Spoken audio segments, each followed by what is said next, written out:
First and foremost, every design decision that you make as part of this cloud architecture should be specifically aligned to at least one requirement that you identified in the discovery phase.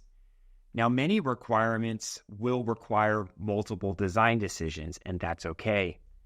But each individual design decision that you make, first and foremost, again, should be aligned to at least one requirement. And then when you're making the design decision, some of the things that you as the architect should be thinking through are, what are the implications of this design decision I've made? How is it going to affect the SREs? How might it affect how an engineer is consuming the service? Once you've identified those implications, then what you want to also be considering is, what risks does this design decision potentially introduce?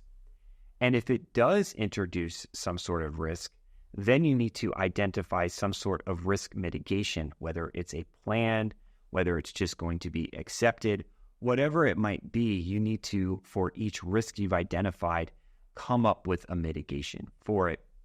So once you've identified the requirements that you're meeting and the implications of that design decision, as well as the risks and the risk mitigation, the other thing that I highly encourage you to consider is, what other alternatives did you consider before making this design decision, and documenting those. As I've said in the past, a design decision is not set in stone. It could change over time. The requirements could change. A new risk could be identified. A business priority could change, which would filter down to new requirements or new constraints placed on your cloud architecture.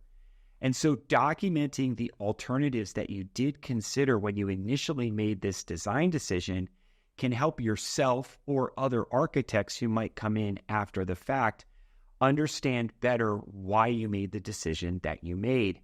And being able to critically think through the alternatives will, I believe, make you a better architect in the long run.